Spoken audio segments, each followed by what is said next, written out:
गोपियां माँ यशोदा रोने लगी, कन्हैया हमें छोड़कर चले गए। एक दिन भगवान श्री कृष्ण को माँ देवकी ने बड़ी सी सोने की थाल पे भोजन दिया। रोटी, पराठे, पूड़ी, इमरती, रसमलाई, रसगुल्ला, साथ में एक कटोरी में मक्खन रख दिया। कन्हैया का ध्यान जब थाली के व्यंजनों पर गया तब तो कुछ भी नहीं था, पर जैसे ही भगवान श्री कृष्ण ने उस कटोरी में रखे मक्खन को देखा तो मक्खन को देखते ही कृष्ण को अपनी मां यशोदा की याद आ गई और भगवान थाली छोड़कर उठ गए। मां देवकी ने कहा, पुत्र क्या हुआ? कन्हैया बोले, मां आप मुझे सब कुछ खिलाया करो, बस मक्खन मत दिया करो खाने में। क्यों पुत्र? हमने तो सुना है कि तुम्हें मक्खन बहुत पसंद है, बहुत प्रिय लगता है मक्खन, ऐसा हमने सुना है। कन्हैया कहने लगे, मां सच सुना है आपने, हमें मक्खन बहुत प्रिय है, बहुत अच्छा लगता है, पर जब हम इस मक्खन को देखते हैं ना तो हमारी माँ यशोदा हमें याद आ जाती है। हमें मक्खन प्रिय तो है पर किसी और के हाथ का नहीं, केवल अपनी माँ यशोदा के हाथ का, केवल अपनी गोपियों के हाथ का मक्खन प्रिय है और किसी के हाथ का नहीं। भगवान श्री कृष्ण की ये बात सुनकर मां देवकी समझाने लगी, कन्हैया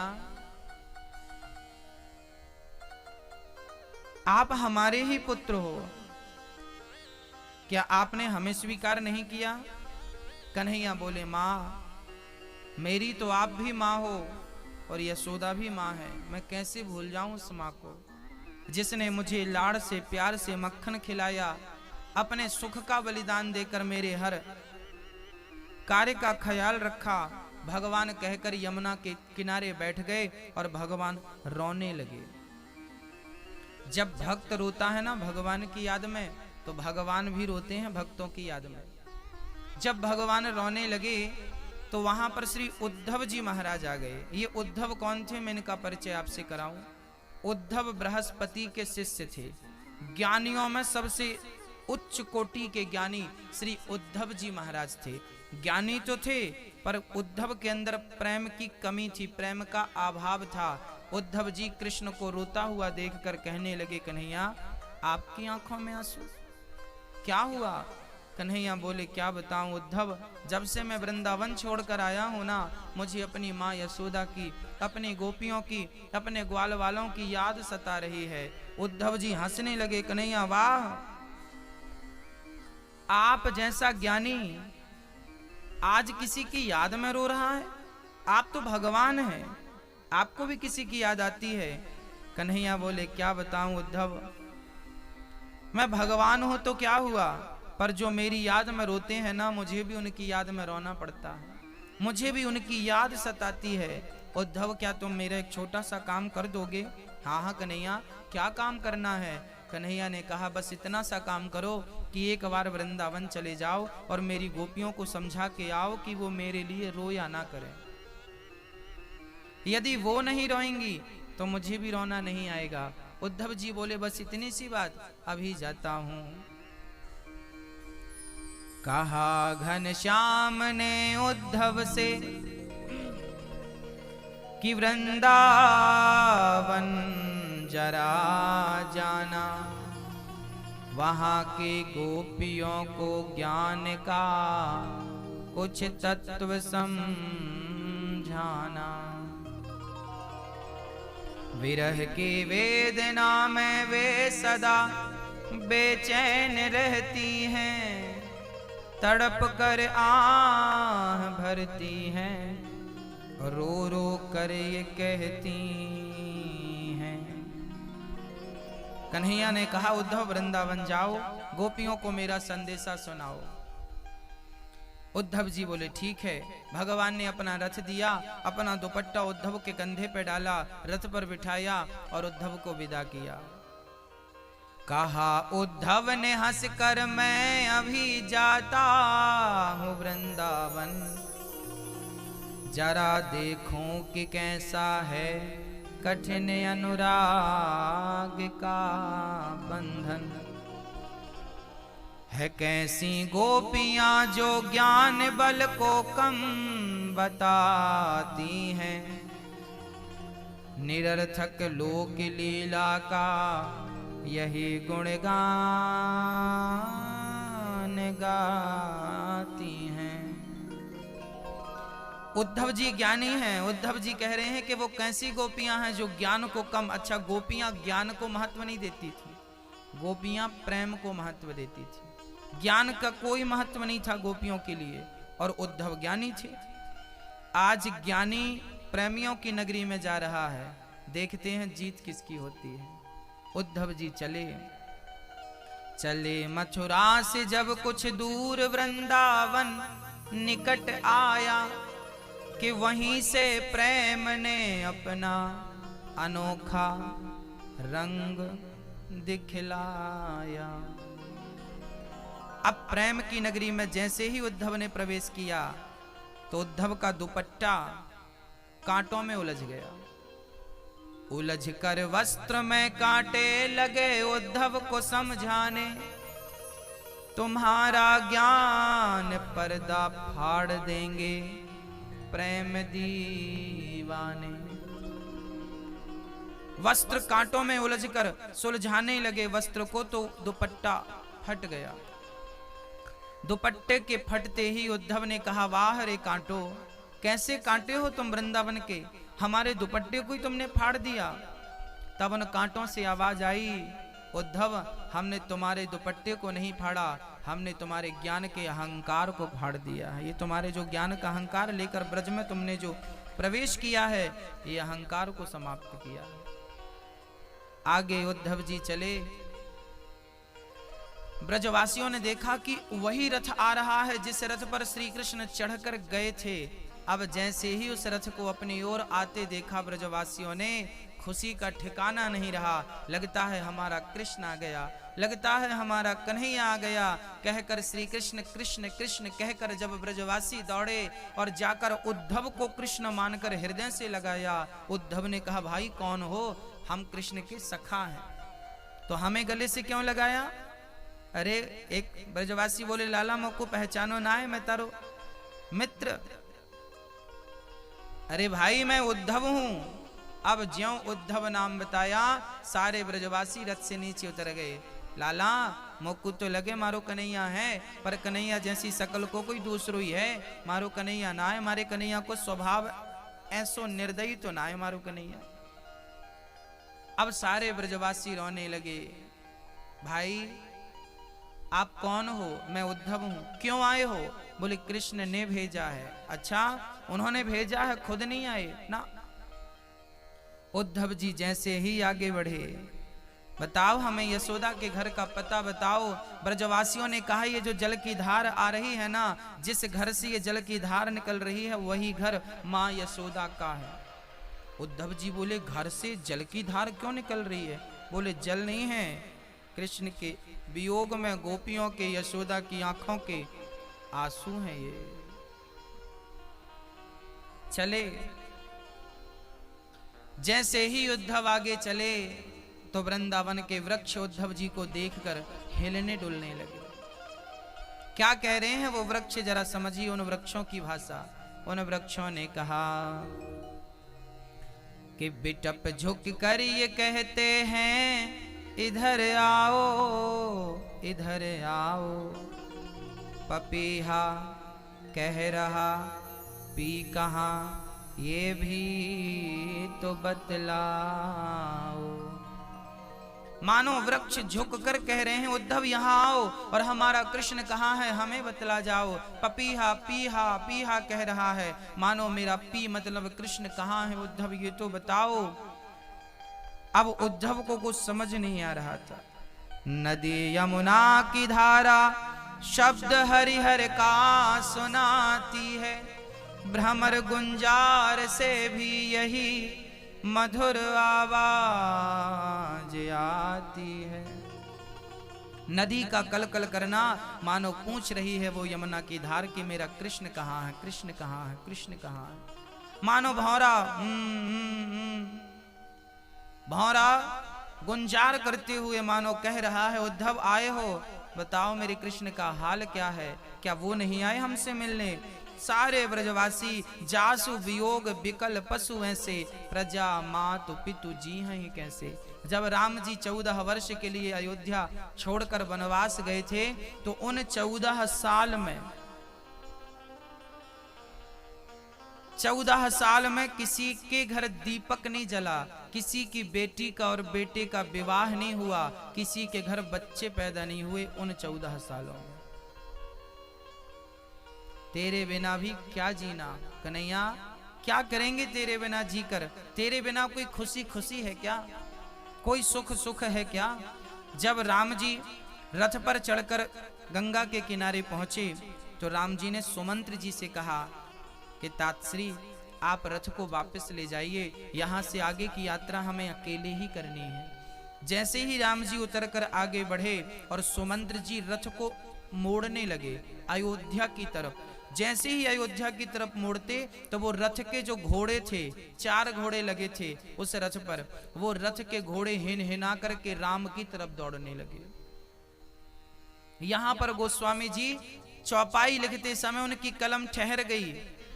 चौपाई लिखते समय गोस्वामी जी रुक गए और पहले फूट फूट कर गोस्वामी जी रोए हैं। राम के वनवास जाने की वो कथा कैसे लिखे हैं, गोस्वामी जी से पूछा गया, आंसुओं की धार से लिख दिया। आखिरी में जब कलम नहीं उठाई उठती, दिल में पत्थर रख के गोस्वामी जी ने एक चौपाई लिखकर उस प्रसंग को पूरा कर दिया। गोस्वामी जी ने उस प्रसंग की अंतिम चौपाई लिखी और उसमें उन घोड़ों की हालत का वर्णन कर दिया। गोस्वामी जी लिखते हैं कि जासु वियोग बिकल पशुएं से, प्रजा मातु पितु जी हैं कैसे। जिन राम के वियोग में उनके घोड़ों की ये हालत थी कि घोड़ों की आंखों से आंसू निकल रहे थे। किसी ने घोड़ों से पूछा, भाई तुम क्यों रो रहे हो। घोड़ा बोले, हम अभागे हैं। क्यों। बोले, हम राम को जंगल में छोड़ के जा रहे हैं। राम जी आए थे घोड़े पर रथ पर बैठकर, और हम यदि छोड़कर चले जाएंगे तो अवध वाले बोलेंगे कि घोड़ा तुम जिस जिम्मेदारी से राम को लेके गए थे उसी जिम्मेदारी से लेकर आते, बीच में कहां छोड़कर आए। जब लोग प्रश्न करेंगे तो हम क्या जवाब देंगे। हम राम को छोड़कर वन में जाएंगे, राम कितने दुखी होंगे इस जंगल में, मानो वो घोड़े राम की तरफ देख रहे हैं। आगे वर्णन मिलता है कि एक दिन कौशल्या मां अपने महलों के बाहर बैठी थी और उन घोड़ों को देखकर रो रही थी। वो 4 घोड़े, उन 4 घोड़ों को जब वो लौटकर जैसे तैसे सुमंत्र जी उन्हें लेकर गए और उन घोड़ों की हालत जब अवधवासियों ने देखा, तो अवधवासी तो इंसान थे, उनकी हालत तो देखी जा सकती है, समझी जा सकती है, उनसे बोला जा सकता है, उनको समझा जा सकता है, पर घोड़ों की हालत देख करके सब स्तब्ध रह गए कि इन्हें किन शब्दों से समझाएं। उन घोड़ों की आंखों से अश्रुधार बहती रही, 4 घोड़े रोते रहे। जासु वियोग बिकल पशु ऐसे, जिनके वियोग में पशुओं की ये हालत है, उनके माँ बाप की और प्रजाजनों की क्या हालत रही होगी। गोस्वामी जी लिखते हैं कि जब राम वनवास गए तो उस समय दुख को भी दुख हुआ था, दुख को भी दुख हुआ था। राम के वनवास में एक दिन कौशल्या मां बैठी थी और घोड़ों की तरफ देख रही थी। अपने हाथ से कौशल्या मां घोड़ों के सिर पे हाथ फेरती और उनको खाने के लिए चापर देती, हरी हरी घास देती, पर वो घोड़े थे कि खाते ही नहीं। मां कौशल्या के पांवों को चाटने लगते। कौशल्या मां आधे से ज्यादा वक्त उन घोड़ों के पास गुजारा करती। एक दिन वहां से कोई स्त्री निकल रही थी। कौशल्या को पता लगा कि ये महिला चित्रकूट जा रही है, और जैसे ही मेरी कौशल्या माँ को खबर लगी कि ये महिला चित्रकूट जा रही है, तुरंत कौशल्या माँ दौड़कर लिपट गई, बहन तू चित्रकूट जा रही है तो एक काम करना, वहाँ मेरे राम मिलेंगे, उनसे एक बार कह देना कि राम तेरी माँ ने कहा है, तेरी कौशल्या माँ ने कहा है कि बेटा राम एक बार तू लौट कर आ जा, एक बार तू वापस अयोध्या आ जा। राम पूछेंगे ना कि किसके लिए वापस आऊं, तो कह देना कि अपने पिता के लिए नहीं, अपनी माँ के लिए नहीं, अपने भाई भरत के लिए नहीं, अपनी प्रजा के लिए नहीं। हम तो सबको समझा देंगे, पर इन घोड़ों को तो केवल राम ही समझा सकते हैं। राम एक बार तू वापस आ जा, इन घोड़ों के सिर पे हाथ रख जा, कम से कम तेरी भाषा ये घोड़े समझ लेंगे, कम से कम तेरा दर्शन करके ये खाना पीना तो शुरू कर देंगे। जब से छोड़ कर आए हैं इन घोड़ों की आंखों के आंसू सूखे नहीं है। अब तो कौशल्या माँ ने जब उस माँ से कहा, सारी प्रजा सारे लोग राम राम कहकर, राम राम कहकर, हा राम हा रघुनंदन कहकर धड़ाम से गिर पड़े। जो हालत श्री राम के जाने पर अवधवासियों की थी, वही हालत श्री कृष्ण के जाने पर मेरी माँ यशोदा की, हमारी गोपियों की, ब्रजवासियों की थी। माँ यशोदा तो पागल हो गई थी। बस कृष्ण, माँ यशोदा को तो इस बात का दुख था कि कृष्ण मेरा बेटा नहीं है, जिसे हमने अपना बेटा कहकर पाला है, दूध पिलाया है, आज खबर लगे कि जिसे पाल पोस कर बड़ा किया वो हमारा पुत्र ही नहीं है। अब तो माँ यशोदा समझ गई कि मेरा कृष्ण मुझे छोड़कर इसलिए चला गया क्योंकि वो मेरा बेटा था ही नहीं, मैंने उसे उखल से बांधा था। अब माँ यशोदा रोती और कहती, कन्हैया एक बार तू वापस आ जा, मैं तेरे पांव पड़ लूंगी, मैं तेरे चरणों में गिर जाऊंगी। कन्हैया जो तू कहेगा सो करूंगी, मुझे क्षमा कर दे कन्हैया, मैंने तुझे उखल से बांधा था, कितना कष्ट दिया। तू मक्खन खाता था तो तेरे गाल पर मैं एक थप्पड़ जमा देती थी, क्या अधिकार था मुझे तुझे मारने का। जब ये बात माँ यशोदा कहती और ये शब्द जब उड़ कर के कानों में कृष्ण के पहुंचते तो कृष्ण मथुरा में रोते, अपनी माँ को कहते, माँ ऐसी बात नहीं है, तू अपने आप को क्यों धिक्कारती है माँ। अब कैसे कहें कृष्ण की माँ ये बात नहीं थी। और यहाँ उद्धव जी महाराज चल पड़े। जैसे ही उद्धव जी महाराज यशोदा के घर पहुंचे, यशोदा के घर जाकर आवाज लगाई, घर पे कोई है? तो देखा एक बूढ़ी सी महिला, बालों की लटें बन चुकी थीं, उलझे हुए बाल थे, फटी पुरानी सी साड़ी पहनकर वो एक पालने की तरफ देख रही थी टुकुर टुकुर। तो कभी वो उस रस्सी की तरफ देखती जिस रस्सी से कभी कृष्ण को बांधा था, तो उस उखल को देखती जिस उखल से कृष्ण को कभी बांधा था, तो उस पालने को देखती जिस पालने पे कभी सुलाया था, तो कभी अपने हाथों को देखती और अपने हाथों को, एक हाथ को देखती तो दूसरे हाथ से उस हाथ को मारने लगती। उद्धव जी बोले, ये पागल महिला कौन है? लोगों ने कहा यही यशोदा है, इसी पागल का नाम यशोदा है। तो बोले ये अपने हाथ को क्यों मारती है? बोले इन्हीं हाथों से कभी इसने कृष्ण को बांधा था, तो आज अपने हाथों को सजा दे रही है कि मैंने इन हाथों से कृष्ण को क्यों बांधा था। आज मैं अभागिन कृष्ण को मैंने क्यों बांधा। और माँ यशोदा ये कहती कहती रहती, बस रोने लगती। नंद बाबा दौड़ कर जाते और यशोदा को समझाते, यशोदा फिर समझकर फिर बैठती और फिर रोने लगती। तब तक उद्धव जी ने कहा माँ, और जैसे ही माँ शब्द सुना, श्री कृष्ण आ गए, मेरा कन्हैया आ गया, ये कहकर माँ यशोदा दौड़ पड़ी, मेरा कृष्ण आ गया, मेरा कृष्ण आ गया, मेरा कृष्ण आ गया। दौड़ पड़ी, उद्धव को हृदय से लगा लिया, उद्धव को हृदय से लगा लिया। उद्धव ने कहा माँ मैं कृष्ण नहीं हूं। अच्छा मैं कृष्ण नहीं हूं। जब ये बात उद्धव ने, माँ यशोदा ने सुना तो श्री उद्धव जी महाराज के कहते ही माँ धड़ाम से गिर पड़ी। अभी तो वास बंधी थी कि मेरा कृष्ण आएगा, मेरा कृष्ण आ गया, पर अब ये कृष्ण नहीं है। ये सुनकर माँ यशोदा की आंखों में आंसू आ गए। कृष्ण कृष्ण पुकारने लगी, रुदन कर बिलखने लगी। नंद बाबा ने समझाया, देवी उद्धव जी आए हैं, उनके लिए भोजन तो बना दो कम से कम।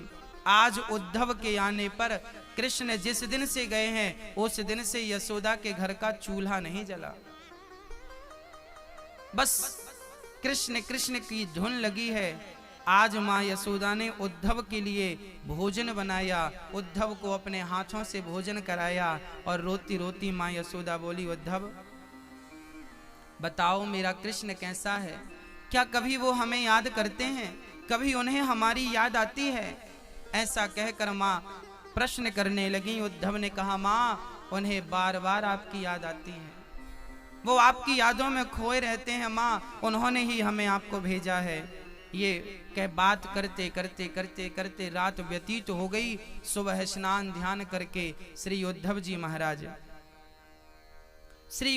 महाराज गोपियों के पास गए। यशोदा की हालत अच्छी नहीं थी, पर उनसे ज्यादा हालत तो बिगड़ी थी तो गोपियों की। सारी गोपियां कृष्ण कृष्ण कहकर रो रही थीं।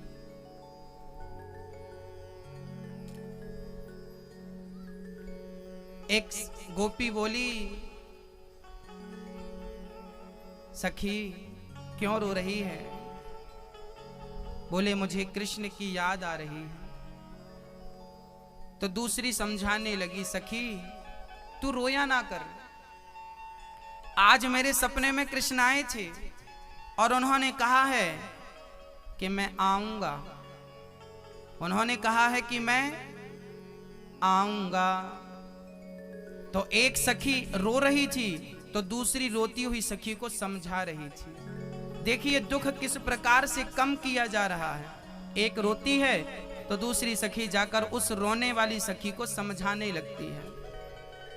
तो जो समझा रही थी वो समझाते समझाते रोने लग जाती है। तो फिर जिसे समझा रही थी वो इसे समझाने लगती है। अभी तो तू हमें समझा रही थी ना कि वो आएंगे, अब तू रोने लगी। तो सखियां एक दूसरे को कैसे समझा रही हैं जरा समझिएगा। एक सखी कहती है कि आशा रख पगली आएंगे,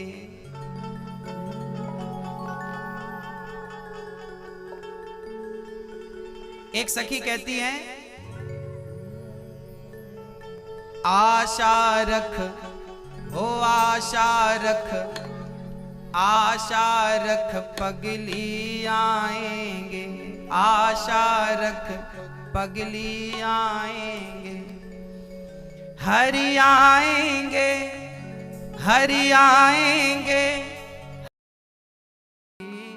अधूरी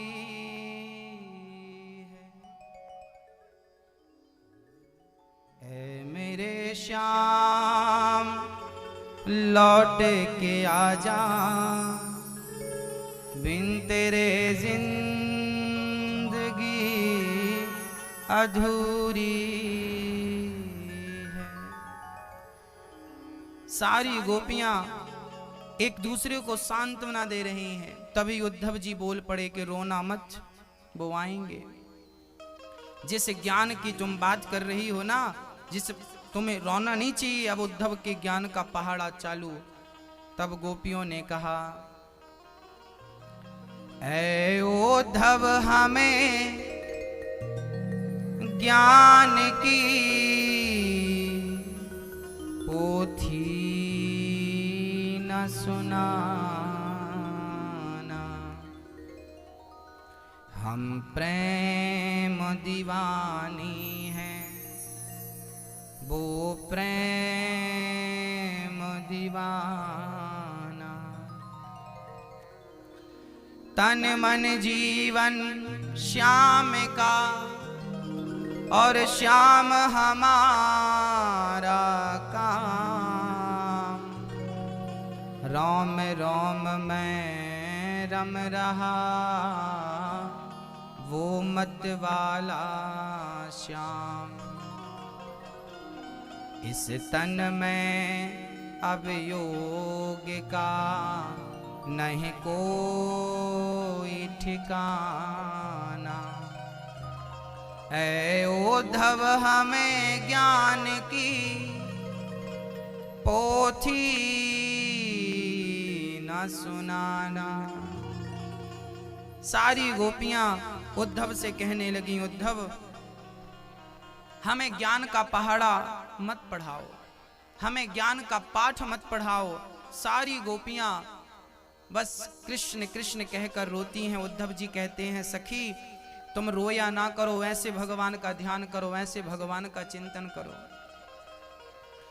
ऐसे करो वैसे करो, सब बताया। गोपियों ने कहा कैसे करें, करा के बताओ। उद्धव जी ने कहा कि ध्यान लगाओ, तुम्हें एक दिव्य ज्योति नजर आ रही होगी, उस ज्योति का दर्शन करो।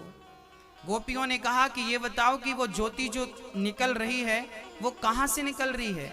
हाँ मैया जी, थोड़ा शांति का परिचय है ना, नहीं दे पा रहे हैं आप लोग, बैठ जाइए।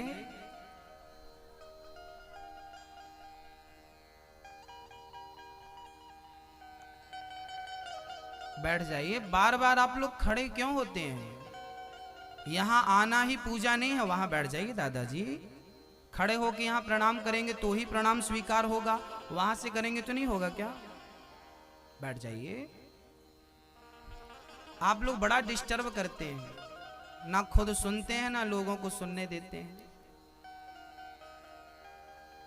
आप जहां खड़े हैं वहां से प्रणाम करिए, भगवान आपका प्रणाम वहीं से स्वीकार करेंगे। आगे आना, आगे आके प्रणाम करना तो ही भगवान स्वीकार करेंगे, ये गलतफहमी निकाल दीजिए। हाँ बैठ जाइए, जहां जगह मिले वहां बैठिए। आगे वालों को मैं निवेदन करता हूं, खड़े आगे वाले पीछे वाले खड़े हों तो चलता है, आगे वालों को थोड़ा समझ के चलना चाहिए। आप ही बार बार उठते बैठते रहेंगे, है ना? थोड़ा ध्यान दो मेरी माँ। कथा में डिस्टर्ब करने का बड़ा पाप लगता है। अब आपने कथा की वो लिंक तोड़ दी, कौन है इसका जिम्मेदार? अब इस पाप का फल किसे मिलेगा? उन्हीं को मिलेगा जो डिस्टर्ब कर रहे हैं।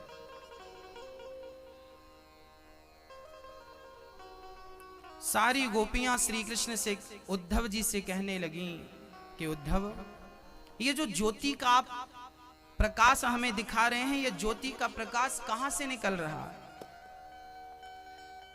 गोपियों ने कहा उद्धव जी बताओ।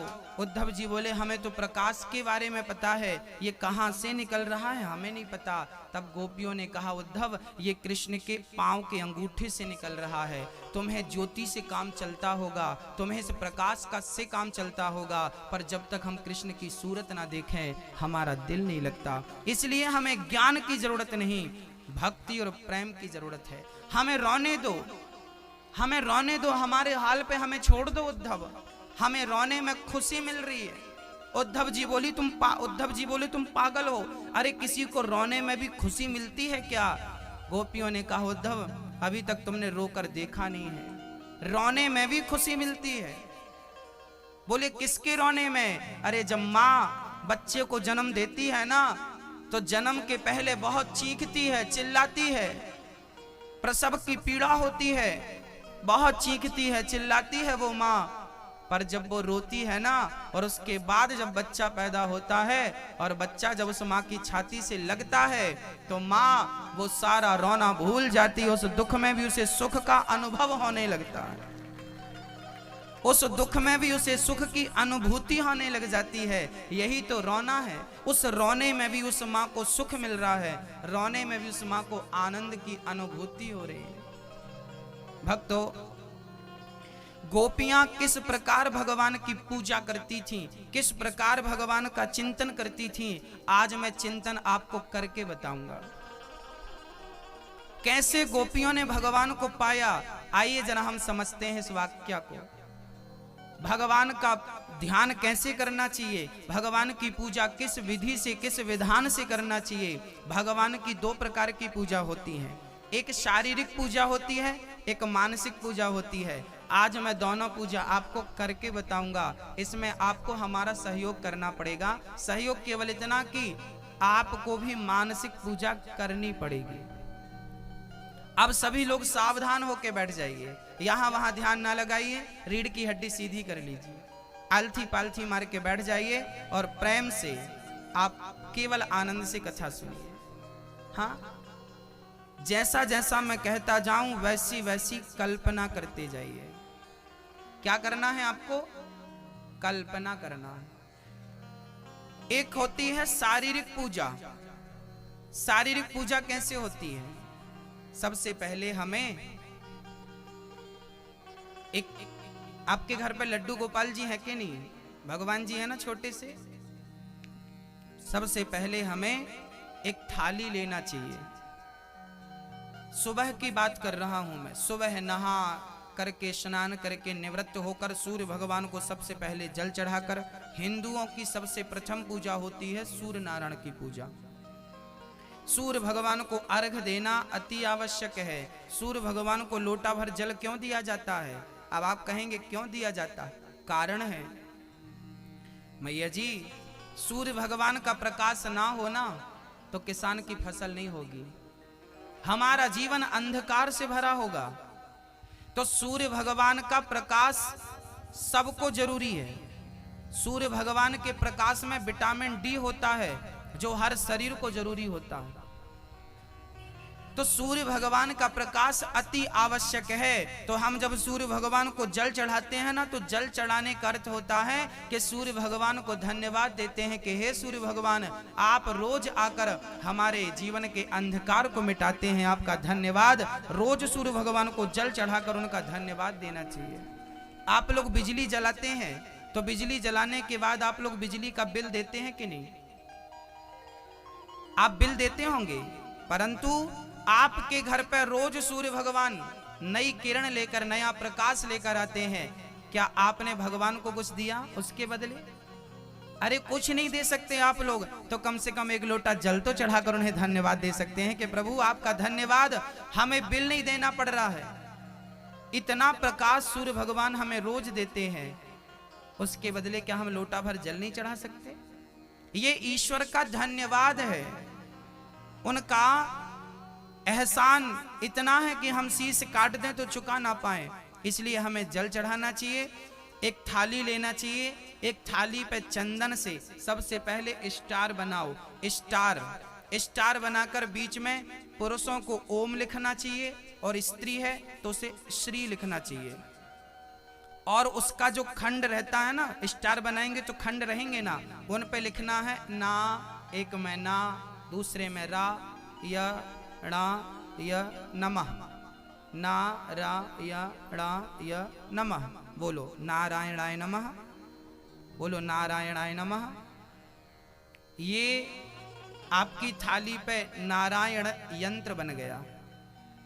उस यंत्र को आप रखिए सामने और सबसे पहले उस यंत्र को जल से स्नान कराइए। उसको तुलसी दल हर खंड में डालिए और तुलसी दल डालकर उसे प्रणाम करिए। वो नारायण का स्वरूप है, उसे प्रणाम करिए। उसके बाद आप उस थाली पे लड्डू गोपाल जी को रखिए और ठंडी है ना तो गुनगुना पानी, उस जल में तुलसी का पत्ता हो, चंदन हो, केसर है तो केसर हो, और उस जल से फिर भगवान को स्नान कराएं। कौन सा मंत्र पढ़ते हुए? नारायणाय नमः, नारायणाय नमः, नारायणाय नमः। कुछ ना आए तो श्री कृष्ण गोविंद हरे मुरारी, हे नाथ नारायण वासुदेव। श्री कृष्ण गोविंद हरे मुरारी, हे नाथ नारायण वासुदेव। अब भाई इस प्रकार हमें भगवान को जल चढ़ाना चाहिए। उसके बाद भगवान को उठा करके और उनके शरीर को सुंदर से वस्त्र से हमें पोंछना चाहिए। उसके बाद भगवान को स्थापित करके, उसके बाद आप भगवान को बढ़िया से वस्त्र पहनाएं, उनके ऊपर बढ़िया से वस्त्र पहनाकर उनको बाल लगाएं, उनको मुकुट पहनाएं, कानों पे कुंडल पहनाएं, गले पे माला पहनाएं। उसके बाद बढ़िया से मिश्री का, घर पे दूध है तो दूध का मिश्री का ठाकुर जी को सबसे बढ़िया सा भोग लगाओ और भोग लगा के उनकी हाथ जोड़कर प्रार्थना करो, स्तुति करो कि हे प्रभु त्वमेव माता च पिता त्वमेव बंधु च सखा त्वमेव विद्या द्रविडं त्वमेव सर्वं मम देव हे प्रभु, मैं आपके योग्य नहीं हूं, मैं कामी हूं, मैं क्रोधी हूं, मैं लोभी हूं। हे दीनानाथ, हे दीन बंधु, हे पतित पावन, हे भक्त वत्सल, हे श्याम सुंदर, हमें अपने योग्य बनाइए। मैं आपके योग्य नहीं हूं, प्रभु मुझे अपने योग्य बनाइए। हे प्रभु, मैं कामी हूं, मैं क्रोधी हूं, मैं लोभी हूं, मैं अहंकारी हूं। हे दीनानाथ, मुझे अपने योग्य बनाइए। हे प्रभु, मैं आपकी शरण में हूं। इस प्रकार प्रार्थना करके ठाकुर जी की आरती उतारनी चाहिए और भोग लगाना चाहिए। जितनी बार खाते हो उतनी बार आप भगवान का स्मरण करिए। प्रभु आप स्वीकार करिए। जहां बैठे हो वहीं बैठकर अपने भगवान को स्मरण करिए और पहला निवाला तोड़कर भाव से भगवान को यूं भोग लगाइए। प्रभु जी आप स्वीकार करिए, उसके बाद आप खा लीजिए। और शाम को भोग लगाकर बढ़िया से ठाकुर जी के लिए एक गद्दा होना चाहिए, छोटी सी तकिया होना चाहिए। सोने के पहले अपने भगवान को सुलाओ, बढ़िया सा कंबल उठाओ और उसके बाद भगवान जी के पांव दबाओ। ठाकुर जी के पांव चरण सेवा करो, जैसे लक्ष्मी माँ चरण दबाती हैं, उनके चरण दबाओ और उनको बढ़िया सी एक कीर्तन सुनाकर, एक भजन सुनाकर उन्हें सुलाओ। प्रेम से उन्हें एक भजन सुनाना चाहिए। कुछ नहीं आए तो श्री कृष्ण गोविंद हरे मुरारी, हे नाथ नारायण वासुदेव। ये कीर्तन सुनाकर भगवान को सुलाइए। ये भाव है एक भक्त का। ऐसे हमें भगवान को सुलाना चाहिए, रोज सुलाना चाहिए। और फिर सुबह फिर वैसे ही उठा लेना चाहिए, उनको स्नान कराना चाहिए। ये नित्य की पूजा, इसे कहते हैं शारीरिक पूजा। ये कौन सी पूजा है मेरी माँ? ये शारीरिक पूजा। आइए अब चलते हैं मानसिक पूजा की ओर। मानसिक पूजा कैसी होती है वो भी हम करके देखते हैं। सभी लोग बिल्कुल सावधान बैठिएगा। वार्तालाप मेरी प्रार्थना है आपसे बिल्कुल ना करिएगा, और जो मैं कहूं उसको आप भाव से देखिएगा, महसूस कीजिएगा, और जैसा जैसा मैं कहता जाऊं वैसा वैसा इमेजिन करते जाइएगा, कल्पना करते जाइए। सभी लोग रीढ़ की हड्डी सीधी कर लें, सभी लोग अपने नेत्र बंद कर लें, कोई भी नेत्र ना खोले। सारे लोग प्रेम पूर्वक नेत्र बंद करें और आओ भाव बनाते हैं कि हम वृंदावन जा रहे हैं। ऐसा भाव बनाइए कि हम ट्रेन पर बैठे हैं और वृंदावन जा रहे हैं। बिहारी जी से मिलने की बड़ी उत्कंठा लेकर जा रहे हैं। चलते चलते चलते अब हम मथुरा पहुंच गए। वहां से बढ़िया से ऑटो पर बैठ के हम प्रेम पूर्वक यमुना जी पहुंचे और यमुना जी में प्रेम से हम स्नान कर रहे हैं। जय हो यमुना मैया। स्नान किया, सुंदर से वस्त्र पहने, सूर्य भगवान को अर्घ दिया। अब सीधा बिहारी जी के दर्शन करने के लिए चल पड़ो। ऐसा भाव बनाओ कि आप बिहारी जी से मिलने के लिए जा रहे हैं। और बस चलते चलते अब बिहारी जी के मंदिर आप पहुंच गए। अब हमने बिहारी जी के मंदिर में सबसे पहले देहरी को प्रणाम किया, मत्था टेका और सीधे मंदिर में प्रवेश कर गए। जैसे ही मंदिर में पहुंचे देखा कि मंदिर में पर्दा बंद था।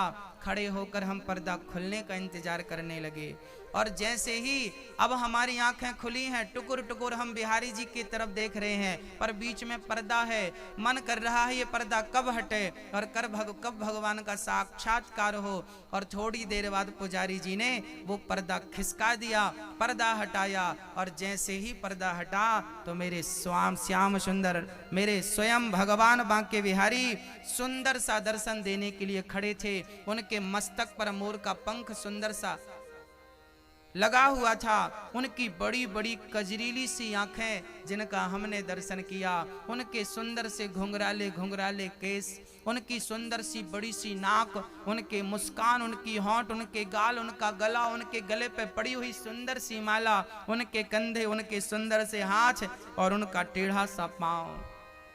अब हम भाव बना रहे हैं कि ठाकुर जी का प्रेम पूर्वक हम दर्शन कर रहे हैं और बाजू में राधा रानी खड़ी हैं। आहा हा, कन्हैया के पास प्रत्यक्ष राधा रानी खड़ी है और वो टुकुर टुकुर हमें देख रही हैं। हम टुकुर टुकुर राधा रानी को, श्याम सुंदर को निहार रहे हैं, देख रहे हैं।